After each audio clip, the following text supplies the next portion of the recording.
حضرت عائشہ رضی اللہ تعالی عنہا نے فرمایا کہ میں رسول کریم صلی اللہ علیہ وسلم کے کپڑے سے منی کو دھو ڈالتی تھی، پھر آپ نماز کے لیے باہر نکلتے اور دھونے کا نشان یعنی پانی کے دھبے کپڑے میں ہوتے۔ صحیح بخاری حدیث نمبر 231۔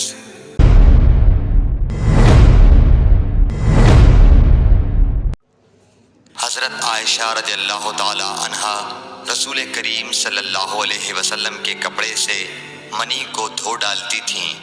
وہ فرماتی ہیں کہ پھر کبھی میں ایک دھبا یا کئی دھبے دیکھتی تھی۔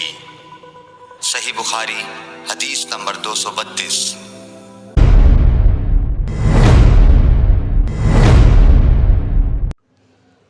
کچھ لوگ اوقل یا اورینا قبیلوں کے مدینے میں آئے اور بیمار ہو گئے۔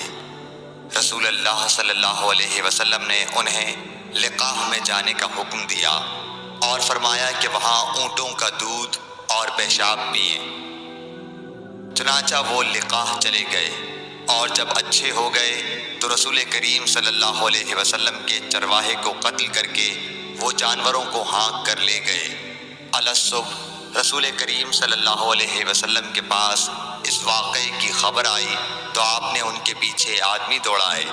دن چڑھے وہ حضور صلی اللہ علیہ وسلم کی خدمت میں پکڑ کر لائے گئے۔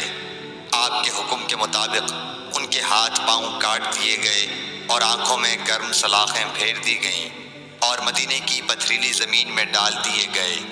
پیاس کی شدت سے وہ پانی مانگتے تھے مگر انہیں پانی نہیں دیا جاتا تھا۔ ابو قلابہ نے ان کے جرم کی سنگینی ظاہر کرتے ہوئے کہا کہ ان لوگوں نے چوری کی اور چرواہوں کو قتل کیا اور آخر ایمان سے پھر گئے اور اللہ اور اس کے رسول سے جنگ کی۔ صحیح بخاری حدیث نمبر 233۔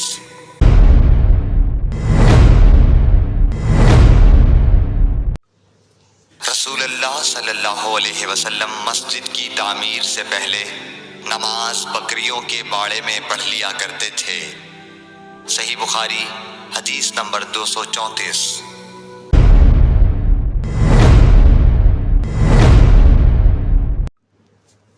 رسول کریم صلی اللہ علیہ وسلم سے چوہے کے بارے میں پوچھا گیا جو گھی میں گر گیا تھا۔ فرمایا اس کو نکال دو اور اس کے آس پاس کے گھی کو نکال پھینکو اور اپنا باقی گھی استعمال کرو۔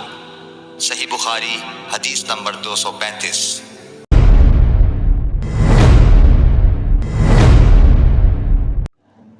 رسول کریم صلی اللہ علیہ وسلم سے چوہے کے بارے میں دریافت کیا گیا جو گھی میں گر گیا تھا۔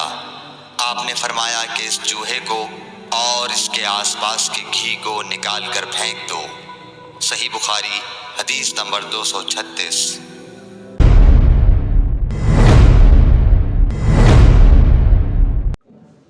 رسول اللہ صلی اللہ علیہ وسلم نے فرمایا ہر زخم جو اللہ کی راہ میں مسلمان کو لگے وہ قیامت کے دن اسی حالت میں ہوگا جس طرح وہ لگا تھا۔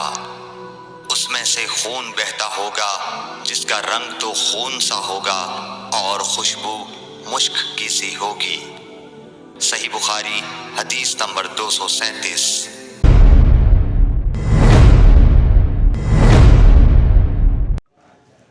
رسول کریم صلی اللہ علیہ وسلم نے فرمایا کہ ہم لوگ دنیا میں پچھلے زمانے میں آئے ہیں مگر آخرت میں سب سے آگے ہیں۔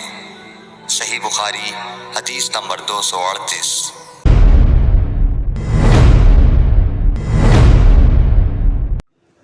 رسول اللہ صلی اللہ علیہ وسلم نے فرمایا کہ تم میں سے کوئی ٹھہرے ہوئے پانی میں جو جاری نہ ہو پیشاب نہ کرے پھر اسی میں غسل کرنے لگے، یعنی یہ ادب اور نظافت کے خلاف ہے کہ اسی پانی میں پیشاب کرنا اور پھر اسی سے غسل کرنا۔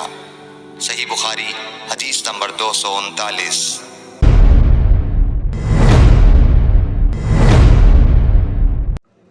ایک دفعہ رسول کریم صلی اللہ علیہ وسلم کعبہ شریف میں سجدے میں تھے۔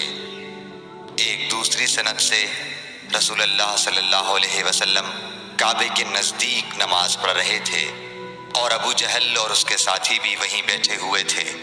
تو ان میں سے ایک نے دوسرے سے کہا کہ تم میں سے کوئی شخص ہے جو قبیلے کی جو اونٹنی ذبح ہوئی ہے اس کی اوجڑی اٹھا لائے اور لا کر جب محمد صلی اللہ علیہ وسلم سجدے میں جائیں تو ان کی پیٹھ پر رکھ دے۔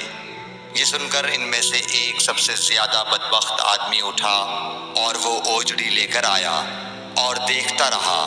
جب آپ نے سجدہ کیا تو اس نے اس اوجڑی کو آپ کے دونوں کندھوں کے درمیان رکھ دیا۔ عبداللہ بن مسعود کہتے ہیں میں یہ سب کچھ دیکھ رہا تھا مگر کچھ نہ کر سکتا تھا، کاش اس وقت مجھے روکنے کی طاقت ہوتی۔ عبداللہ کہتے ہیں کہ وہ ہنسنے لگے اور ہنسی کے مارے لوٹ پوٹ ہونے لگے اور رسول اللہ صلی اللہ علیہ وسلم سجدے میں تھے، بوجھ کی وجہ سے اپنا سر نہیں اٹھا سکتے تھے، یہاں تک کہ حضرت فاطمہ رضی اللہ تعالی عنہا آئیں اور وہ بوجھ آپ کی پیٹھ پر سے اتار کر پھینکا۔ تب آپ نے سر اٹھایا، پھر 3 بار فرمایا یا اللہ تو قریش کو پکڑ لے۔ یہ بات ان کافروں پر بہت بھاری ہوئی، کیا آپ نے انہیں بد دعا دی؟ عبداللہ کہتے ہیں کہ وہ سمجھتے تھے کہ اس شہر مکے میں جو دعا کی جائے وہ ضرور قبول ہوتی ہے۔ پھر آپ نے ان میں سے ہر ایک کا جدا جدا نام لیا کہ اے اللہ ان ظالموں کو ضرور ہلاک کر دے۔ ابو جہل، عتبہ بن ربیعہ، شیبہ بن ربیعہ، ولید بن عتبہ، امیہ بن خلف اور عقبہ ابن ابی معیط کو۔ 7ویں آدمی کا نام بھی لیا مگر مجھے یاد نہیں رہا۔ اس ذات کی قسم جس کے قبضے میں میری جان ہے کہ جن لوگوں کے بد دعا کرتے وقت آپ نے نام لیے تھے میں نے ان کی لاشوں کو بدر کے کنویں میں پڑا ہوا دیکھا۔ صحیح بخاری حدیث نمبر 240۔